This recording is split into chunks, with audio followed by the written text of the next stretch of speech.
Hi, my name's Arihan, and these are my feelings about WAVE.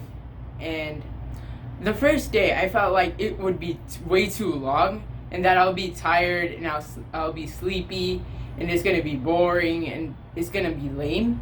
But now, after I've gone through this, I actually think that it's really good, and it was actually fun. It means more than just like 8 hours, because it's gonna help you in like a lot of things in life.